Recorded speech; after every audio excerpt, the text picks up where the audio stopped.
అసలు దేవుడు పేతురుని ఎందుకు గద్దించాడు? ఈ లోకంలో చాలామంది సహోదరులు ఈ పేతురు వలె ఈరోజు జీవిస్తున్నారా?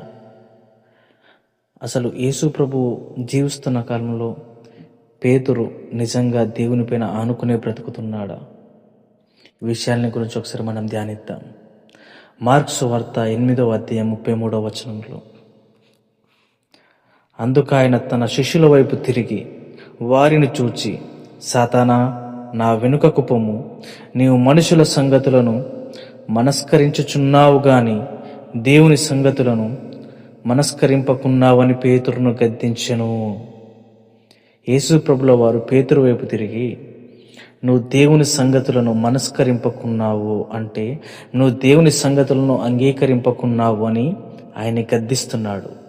ఈ లోకంలో జీవిస్తున్న అనేక మంది సహోదరులు, క్రైస్తవులు, విశ్వాసులు అని పిలువబడేవారు పేతురు వలె ఈ విధంగానే ఉన్నారు. ఈ రోజుల్లో వారు దేవుణ్ణి వెదుకుచున్నారు, ఆయన్ని ప్రార్థిస్తున్నారు, స్తుతిస్తున్నారు, వారి బలమంతటితో వారు చేయవలసిన అంతటినీ చేస్తున్నారు. కానీ రక్షణను చేరుతున్నామనుకుంటున్నారు. కానీ వారి ఎదుగుదలను చూస్తే, లేదా వారి ఆలోచన విధానాలను చూస్తే, దేవుని సంగతులను అంగీకరించకుండా మనుషుల తలంపులను వారు అంగీకరిస్తూ వారి ఆలోచనను లేదా మనుషుల ఆలోచనలతో, లోకపు ఆలోచనలతో వారు అక్కడే నిలిచిపోతున్నారు. దేవుడి ఆలోచనలు, దేవుడి సంగతులను వారు గ్రహించకుండా, దాన్ని అంగీకరింపకుండా లోకముతో మమేకమైపోతున్న జనాలు, లేకపోతే క్రైస్తవుల సహోదరులు, విశ్వాసులు, సేవకులు ఎంతోమంది ఉన్నారు. ఈరోజు దేవుడు నీతో మాట్లాడుతున్నాడు. ఈరోజు క్రైస్తవుడమైన నీవు, లేకపోతే ఈ మాటలు వింటున్న నీవు, మనుషుల ఆలోచనలన్నిటినీ ఒక కాగితం మీద రాసుకో. వాటిని నీ ఆలోచనలతో తరచుగా పోల్చుకొని చూసుకో. అప్పుడు మనుషుల తలంపులు నీకు ఒక గ్రహింపునిస్తాయి. వాటి ద్వారా నీకు ఒక వెలుగు కలుగుతుంది. నేను ఏ విధంగా ఉన్నాను, నేను ఎక్కడున్నాననే విషయం నీకు తెలుస్తుంది. మనం ఏ విధంగా ఉన్నామని మనకెంత తెలిస్తే అంతగా ఈ లోకము నుండి, మనుషుల తలంపుల నుండి, మనుషుల ఆలోచనల నుండి మనం విడుదల పొందగలుగుతాము.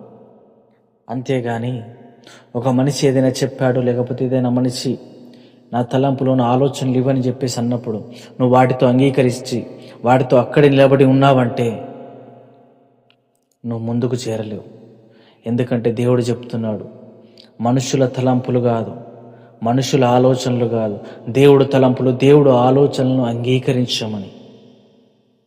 ఎందుకంటే మనుషుల తలంపులు ఎంత భయంకరంగా ఉంటాయో ఈరోజున్న పరిస్థితుల్లో, లేకపోతే మీ జీవితాల్లో మీరు అనేక సార్లు చూడగలిగారు.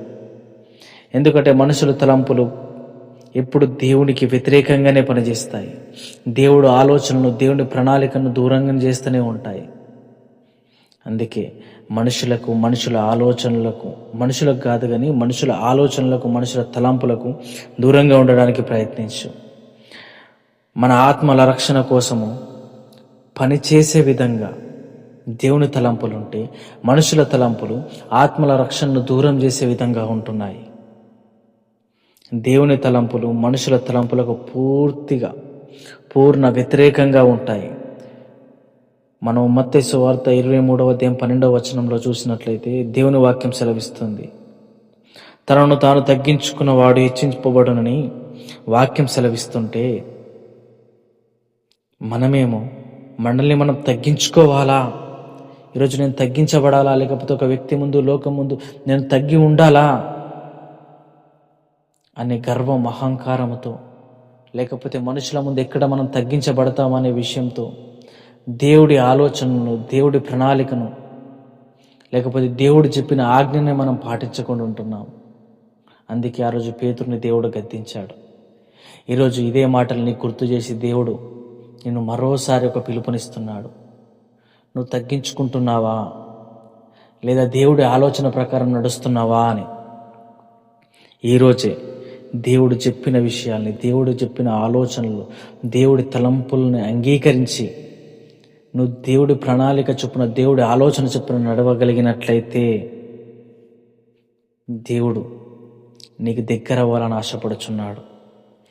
మనం మనుషుల ఆలోచన ప్రకారం మనల్ని మనం హెచ్చించుకోకుండా, లేకపోతే మనుషుల ముందు మనం ఎవరో అని చూపించుకోకుండా, దేవుని దగ్గర మనం ఎవరో అని చూపించుకోవడానికి ఇష్టపడినట్లయితే, ఆయన ముందు మనం తగ్గించుకొని, లేకపోతే ఆయన ప్రణాళిక చొప్పున మనం నడుచుకోవడానికి మనం ఇష్టపడినట్లయితే, దేవుడు మనల్ని తప్పకుండా హెచ్చిస్తాడు.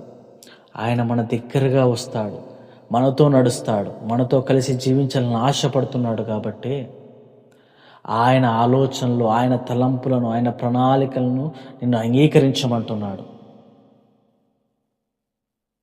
ఈరోజు మరోసారి నిన్ను నువ్వు పరిశీలించుకొని, నువ్వు ఎవరి తలంపులను, ఎవరి ఆలోచనలు అంగీకరిస్తున్నావు ఒకసారి నిన్ను నువ్వు పరీక్షించుకోగలిగితే, దేవుడు నీ పట్ల కార్యం చేయాలని చూస్తున్నాడు. ఈ చిన్ని మాటలు దేవుడు మనందరి మేలు నిమిత్తమై దీవించి ఆశీర్వదించునుగాక. ఆమేన్.